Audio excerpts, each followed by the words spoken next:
3 coins? Yes, ordinary-looking coins can be worth more than $57,000 because they contain minting errors that make them extremely rare, and collectors are crazy about them. So without wasting any time, let's start the video. A 1906 half-dollar sold for nearly $19,000, and most people would have walked right past it without a second look. That's what makes this coin dangerous in the collecting world. It doesn't scream rare, it whispers it. Back in 1906, America was changing fast.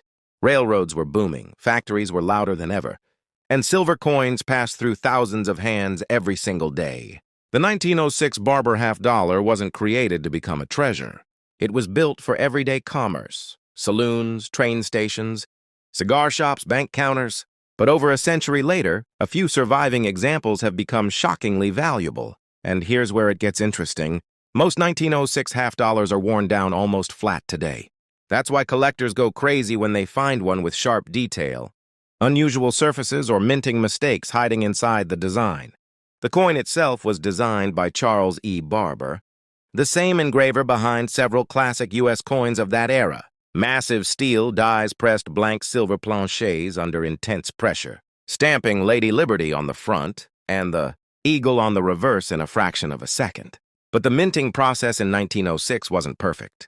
Tiny mechanical problems created accidental rarities worth far more than the coin's silver content. Let's start with one of the most overlooked errors, the die crack. A die crack happens when the metal die begins to fracture after striking thousands of coins. On some 1906 half-dollars, collectors have found dramatic raised lines running across Liberty's portrait or through the eagle's wings. Minor cracks may sell for around $100 to $300, but bold, visible examples in higher grades can push past $1,000 surprisingly fast. Now the next error gets even more serious, the off-center strike. This happens when the blank coin isn't properly aligned during striking. Part of the design ends up missing while the rest looks stretched toward the edge. A small off-center error might bring $400 to $800, but dramatic examples with visible dates can cross $3,000 depending on condition. But collectors become truly obsessed with the double die varieties. This error occurs when the design is impressed onto the die more than once at slightly different angles. Under magnification, the lettering or numbers appear doubled. Authentic doubled dies on a 1906 half-dollar are extremely difficult to find, which is exactly why strong examples can command anywhere from $2,500 to over $10,000. Then there's the mysterious struck-through error. During minting, grease, cloth fibers, or debris could accidentally get trapped between the die and the coin. The result? Missing details or strange sunken areas that look almost unnatural. Smaller struck-through errors may sell for a few $100s, while dramatic, highly visible examples can exceed $2,000. But here's the part many people underestimate. Condition changes everything. A heavily worn 1906 half-dollar might only be worth modest money. But if the coin still has strong feathers on the eagle, visible hair details on Liberty, and original mint luster, grading companies can assign premium, mint state ratings that multiply value overnight. The difference between an average, circulated coin and a professionally graded high-end example can mean jumping from hundreds to nearly $19,000. And somewhere right now, one of these coins could still be sitting unnoticed in an old collection, a forgotten box, or a family inheritance, waiting for somebody to realize what they actually have. A single 1928 $quarter shocked collectors when one example climbed close to $15,000 at auction. And the craziest part? For decades, coins like this were treated like ordinary pocket change. Imagine that. A coin once tossed onto store counters during the final years of the Roaring '20s is now being hunted like buried treasure. And unlike modern collectibles, these quarters weren't preserved carefully. They survived economic crashes, war years, bank runs, and millions of transactions. Most were worn nearly smooth. But a few escaped destruction, and those survivors are worth serious money today. The 1928 quarter came from the famous Standing Liberty series, one of the boldest coin designs America ever produced. Liberty wasn't shown sitting calmly or wearing a crown. She stood holding a shield, almost like the country was preparing for uncertainty ahead. And honestly, that fits 1928 perfectly. America looked prosperous on the surface, but the Great Depression was only months away. That's why these coins feel different when collectors hold them. They aren't just silver. They're frozen pieces of tension from another era. Back then, the minting process was brutally mechanical. Silver blanks were fed into massive presses where steel dies, slammed designs into the metal with enormous force. Everything depended on alignment, pressure, timing, and die condition. When even one detail failed, strange minting errors were born, and today, those mistakes can turn an ordinary quarter into a jackpot. First comes the famous die crack error. After repeated strikes, the dies sometimes fractured under pressure. That created raised, lightning-like lines across the coin's surface. Small die cracks on a 1928. Quarter may bring $150 to $400, but dramatic full-length cracks cutting through. Liberty or the Eagle can climb beyond what if $100, especially in higher grades. Now things get more intense with the off-center strike. This happens when the blank plancher shifts during minting, causing part of the design to miss the coin completely. Some 1928 quarters exist with 10% to 20% off-center strikes while still showing the full date, and collectors love that combination. Depending on visibility and condition, these can range from $700 to over $4,000. But the real hunters search for the terrifyingly rare double die varieties. This isn't damage. It's a true minting mistake created during die preparation. Certain letters or numbers appear doubled under magnification, giving the coin an almost vibrating look. Verified double die 1928. Quarters can sell anywhere from $3,000 to $9,000, and exceptional examples push even higher when bidding wars start.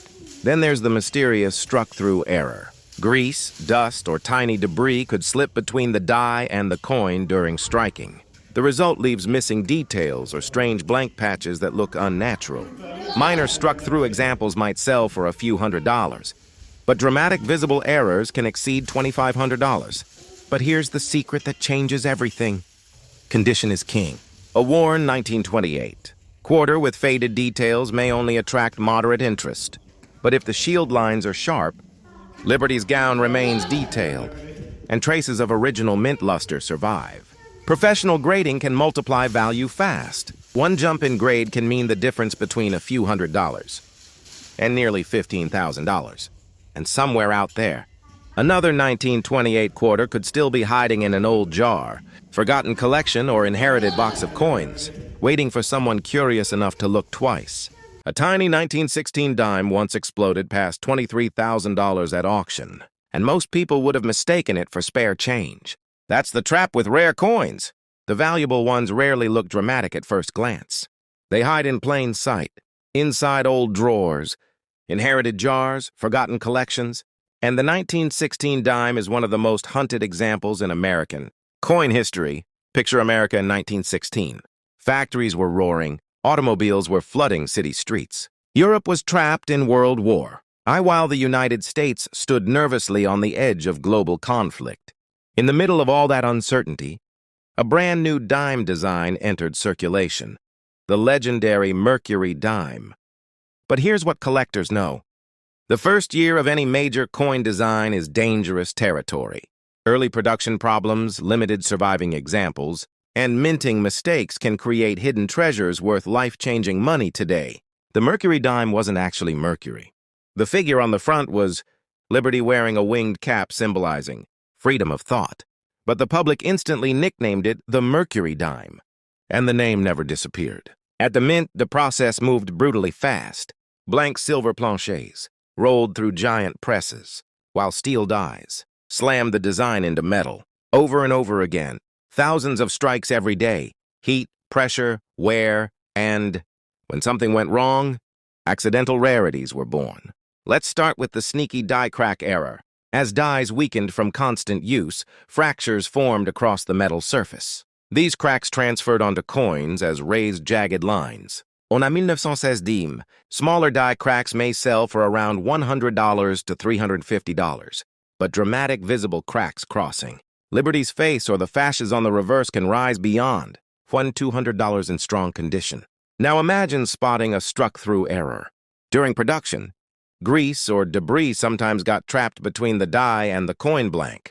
The result left ghostly missing areas in the design, almost like parts of the coin. vanished during creation. Minor examples can sell between $300 and $700, while dramatic struck-through errors with obvious missing details can climb over $2,500. But treasure hunters really chase the terrifyingly rare off-center strikes. This happens when the blank shifts before being struck, leaving part of the design incomplete. A small off-center 1916 dime might bring $800, but larger visible shifts that still show the date can explode to $4,000, or more depending on eye appeal. Then comes the monster collector's dream about the double die error. This isn't machine damage, it's a genuine die creation mistake, where design elements appear, doubled under magnification. Certain numbers and lettering may look shadowed or duplicated. Real double die 1916 dimes are extremely difficult to locate, which is exactly why serious collectors pay anywhere from $5,000 to well over $15,000 for verified examples.